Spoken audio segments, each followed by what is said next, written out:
Hello guys, welcome to my channel walk with market में आपका स्वागत है। अभी 2 दिन के अंदर जो आर्टिकल पढ़ने में आ रहे हैं और अभी मैं सुबह से जो आर्टिकल पढ़ रहा हूं उसमें ये प्रतीत होता है कि अभी आने वाले टाइम में इंडिया के अंदर एक्सपोर्ट के चांसेस ज़्यादा बढ़ने वाले हैं। मतलब एक्सपोर्ट ऑर्डर इंडियन कंपनी को ज़्यादा मिलेंगे। कैसे मिलेंगे वो मैं आपके साथ में साझा करना चाहता हूँ। अगर आप पिछले 2-2.5 महीने से अगर आप ध्यान देंगे या अपने दिमाग पे थोड़ा रिमाइंड डालेंगे तो आप देखेंगे तो चाइना का जो रिलेशन है वो ऑस्ट्रेलिया से काफ़ी मतलब बर्बाद हो चुका है या बिगड़ चुका है। उसके बाद में आप देखेंगे पूरे ईयू से, फिर फ्रांस से, यूके से उनके रिलेशन खराब हो चुके हैं। अब वो उसको सुधारने की कोशिश कर रहे हैं, किसमें? ईयू में और यूके में। लेकिन फिलहाल अभी आज का भी आर्टिकल मैं आपसे शेयर करूंगा, यूएस और चाइना के रिलेशन किसी से छुपे हुए नहीं है। आज यूएसए ने और उनके जो एक्सपर्ट्स हैं, उनके जो प्रवक्ता, मतलब उन्होंने ये बात जाहिर की है या डिक्लेयर की है कि चाइना कुछ इंटरनली बहुत ही पावरफुल डिफेंस के इक्विपमेंट बना रहा है और जो अंडरग्राउंड मैटर है ये बात को डिक्लेयर नहीं कर रहा है और वो बहुत ही घातक हथियार है। कहने का मतलब है ये बहुत ही नेगेटिव पॉइंट है और मीडिया में ओपनली आकर के उन्होंने बोला है, उनके संवाददाता ने बोला है, किसके? यूएसए के। तो ये पॉइंट को रखते हुए और चाइना हर बार उनके जो पॉइंट्स होते हैं या जो भी आर्ग्यूमेंट होते हैं उसका काउंटर रिप्लाई देता है। मतलब उनके बीच में तनातनी काफ़ी टाइम से चल रही है और ये चलती रहेगी, क्योंकि यहाँ पे दौड़ तनातनी की, आर्ग्यूमेंट की नहीं है। यहाँ पे दौड़ विश्व में 1 नंबर का खिताब हासिल करने की है। चाइना के लिए खिताब हासिल करना है और यूएसए के लिए खिताब को किसी हालत में जाने नहीं देना है। 1 नंबर का जो खिताब है उनका, वो आप देखेंगे तो आप 1917 से, ऐसा बोल रहे हैं, 1917 से जो यूएसए है वो काफ़ी ज़्यादा डेवलपमेंट हुआ है। उसके बाद में आप इकोनॉमिक क्षेत्र में देखें, फाइनेंस में देखें, डिफेंस में देखें, एग्रीकल्चर में देखें और फिल्म इंडस्ट्रीज में देखें, किसी भी क्षेत्र में उन्होंने जो 100-150 साल से जो दबदबा बना करके रखा है वो दबदबे को किसी हालत में छोड़ना नहीं चाहते हैं और वो पूरा का पूरा हक अभी चाइना लेना चाहता है। तो चाइना बहुत तेज गति से इसमें आगे बढ़ने की कोशिश कर रहा है और जो उनका 1 नंबर का खिताब है उसको वो जबरदस्ती खींचना चाहता है या हड़पना चाहता है। तो इसको मद्देनजर रखते हुए अभी ये जो बात आ रही है उसके अंदर क्या मैटर है, मैंने कुछ नोटिंग किया है, उससे मैं आपको बात साझा करूंगा तो आपको ये बात ज़्यादा और गंभीरता से आपको और अंडरस्टैंडिंग होगी या समझ आएगी। मैं आपको ये बोलना चाहूँगा, चाइना ने पिछले कुछ टाइम में, आपको मालूम है 2-3 महीने हुए, ज़्यादा टाइम नहीं हुआ है, 3 जो बड़ी कंपनी का बायकॉट किया था उसमें H&M, मैंने काफ़ी दफ़े मेरी वीडियो में बताया भी है। उसके बाद में नाइकी है और एडिडास है और भी बहुत सी कंपनी है। ये बहुत बड़ी थी इसलिए उनका डिक्लेरेशन किया, बाकी बहुत सी कंपनी को इनडायरेक्टली वो मतलब ख़त्म कर रहे हैं वहाँ पे। और उनका जो फाइनेंशियल का मतलब प्लानिंग है उनका 5 साल का, 2025 से लेकर के 30 तक का और अपने 21 से लेकर के 26 तक का और 26 से लेकर के 30 तक का, ये दोनों के अंदर उन्होंने डोमेस्टिक प्रोडक्शन के ऊपर और डोमेस्टिक कंजम्पशन के ऊपर ही भार दिया है। मतलब 10 साल वो बहुत ज़्यादा फोकस करेंगे डोमेस्टिक कंजम्पशन पे और डोमेस्टिक मैन्युफैक्चरिंग पे। तो बाहर के ऊपर वो डिपेंड नहीं रहना चाहते, अपनी इकोनॉमी को इस तरीके से वो संभाल करके चला रहे हैं और उसी को फोकस रख के उनका केंद्र बिंदु बना करके काम कर रहे हैं। ये बहुत ही इंपॉर्टेंट है। मैं जो आपको जो 5-5 साल की उनकी आयोजन की योजना है उनके जो बात कर रहा हूँ, तो उन्होंने क्या प्लानिंग किया, उसका क्या इम्पैक्ट ग्राउंड पे दिख रहा है ये, और ये आर्टिकल में डीप में पढ़ेंगे तभी हमको ख्याल आएगा। मैं आपको ये बताना चाहूँगा, ग्लोबल एफडीआई पिछले कुछ टाइम में, ग्लोबल एफडीआई ज़्यादा महीने नहीं हुए, 2-4 महीने का ही सर्वे है इसके अंदर। Global FDI flow fall bye 3, मतलब क्या बोल रहा है ये, 35%।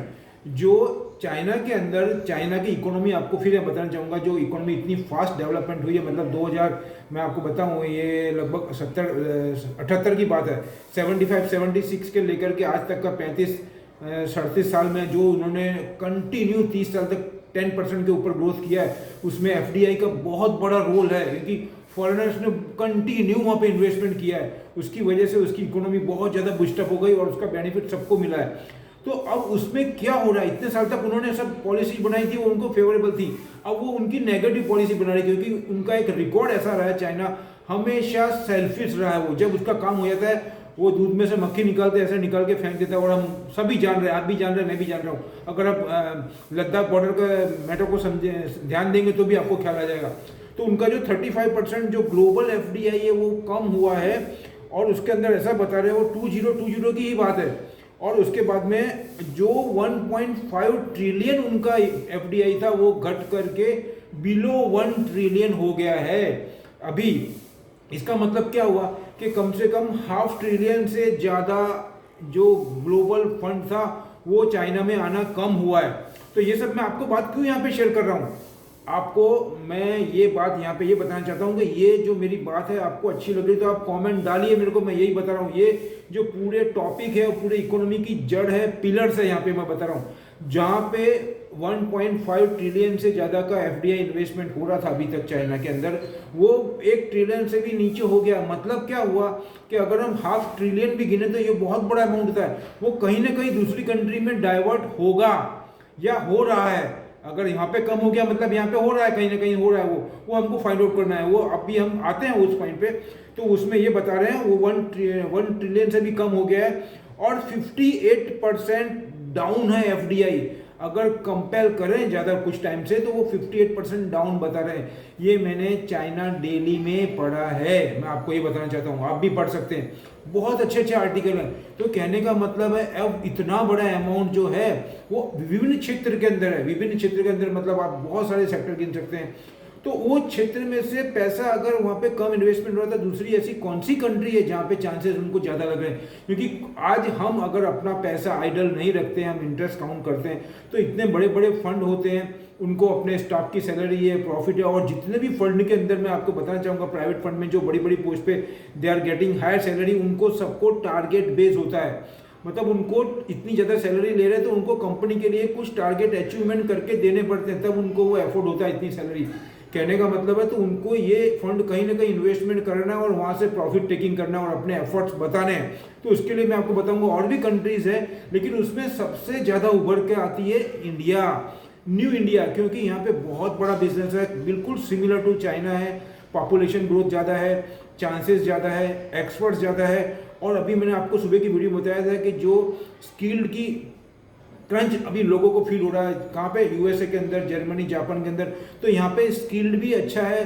तो उसके हिसाब से टॉप लेवल का स्किल की बात करूँगा मैं, अभी बॉटम लेवल में काफ़ी सुधार की ज़रूरत है लेबर के अंदर, लेकिन टॉप लेवल मैनेजमेंट के अंदर यहाँ पे बहुत ज़्यादा स्किल है।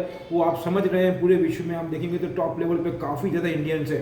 तो ये सब उनको मिलना अवेलेबल होता है, उसकी वजह से वो ज़्यादा से ज़्यादा इन्वेस्टमेंट यहाँ करेंगे। उसको देखते हुए ही आप देखेंगे तो ज़्यादातर अभी हमारा एक्सपोर्ट भी बढ़ रहा है, काफ़ी ऑर्डर्स मिल रहे हैं, और इसकी वजह से जो इंडियन कंपनी है उनका कॉन्फिडेंस बढ़ रहा है, उनका कॉन्फिडेंस बढ़ रहा है, उनके अंदर एक आत्मविश्वास आ रहा है। और आत्मविश्वास बहुत बड़ा फैक्टर होता है बिजनेस के अंदर। उसको देखते हुए काफ़ी तेज गति से इन्वेस्टमेंट बढ़ेगा इंडिया में, और हमारे जो बिजनेसमैन उनका कॉन्फिडेंस भी बढ़ेगा, और उसका एक्सपोर्ट में सिग्नल दिख रहा है हमको। और गवर्नमेंट, सोने पे सुहागा जैसी बात है, यहाँ पे गवर्नमेंट इन सभी क्षेत्र में बहुत ज़्यादा सपोर्ट कर रही है। अभी 2 दिन पहले ही आपको पीयूष गोयल जी जो हमारे कॉमर्स मिनिस्टर है, उन्होंने सिंगल डे, अभी तक 3-4 दिन का बात था या 1 वीक का था, अभी उन्होंने सिंगल डे बिजनेस स्टार्ट, जो चाइना में सिस्टम था वही करने की बात करी है, उस पर इंप्लीमेंट हो जाएगा। मतलब अगर कोई अब्रॉड से आकर के इंडिया में बिजनेस स्टार्ट करना चाहता है तो सिंगल विंडो से सिंगल डे में वो अपना बिजनेस स्टार्ट कर सकता है। और यही चाहिए फॉरेनर्स को, they don't want waste our time. हमारे यहाँ पे टाइम की वैल्यू कम है, लोगों को समझ नहीं आ रहा है या जो भी कारण है, लेकिन उनके लिए एक एक दिन, एक एक मिनट बहुत काम का होता है, क्योंकि वो पूरे टाइम को मनी में कन्वर्ट करते हैं। On that base they want to very liberalize and very simple process in other country, और उसी ट्रैक पे और उसी पाथ पे इंडिया चल रहा है। ये सबको देखते हुए मैं आपको यहाँ पे यही पॉइंट लाऊंगा, यही बात दोहराऊंगा कि अभी इंडिया में इकोनॉमी के अंदर इन्वेस्टमेंट करने के चांसेस बहुत हैं एब्रॉड के, और इंडियन इकोनॉमी के जो बिजनेसमैन हैं उनका और लोगों के अंदर जो अच्छे टॉप लेवल पे है उनका बहुत ज़्यादा कॉन्फिडेंस बढ़ा हुआ है। और नीचे लेवल पे भी गवर्नमेंट काम कर रही है, ट्रेनिंग का काम कर रही है, स्किल का काम कर रही है। जगह जगह गाँव में देखेंगे तो रूरल एरिया के अंदर ऐसी ट्रेनिंगें बनाई जा रही है जहाँ पे स्किल को, मेन लेबर को थोड़ा थोड़ा ट्रेनिंग दे सके, जिससे कि वो एक इनिशिएटिव काम कर सके। तो ये सब मैं आपको इतना ही रखना चाहूँगा आज की तारीख में, तो जो हमारे इंडियन इकोनॉमी को बूस्टअप करेगा और इससे सेंटीमेंट पॉजिटिव होगा, और आने वाले टाइम में ये इंडियन इकोनॉमी को भी बूस्टअप करेगा और शेयर मार्केट को भी बूस्टअप करेगा, क्योंकि ये सब एक दूसरे से को रिलेटेड हैं। तो यहाँ पे फिलहाल इतना ही रखता हूँ मैं। मिलते हैं अगले वीडियो में और कुछ नई जानकारी के साथ में जो हमको और आपको सबको बहुत ज़्यादा बेनिफिट दे और हम सब मिल करके FII से फाइट करें और ज़्यादा से ज़्यादा प्रॉफिट उनसे हम छीन लेंगे। मैं यहाँ पे वर्ड यूज़ कर रहा हूँ, वी हैव टू छीन लेंगे, मतलब we have to fight with the FII and get back our profit from FII। This is our motto, come together, push up our new India, we are the best my dear. और मेरा disclaimer यहाँ पे रखूंगा, ये मेरी अपनी study है, अपनी एनालाइज है, आप अपना फाइनल डिसीजन अपने एक्सपर्ट से ले। और अगर मेरे वीडियोस अच्छे लग रहे हैं तो इसमें कमेंट भी डालें और कुछ आपको रिक्वायरमेंट है, कोई अच्छी पॉइंट्स आपके पास में वो भी भेजें और इसको लाइक करें, शेयर करें, सब्सक्राइब करें, अपने दोस्तों के पास भी भेजें। जय हिंद।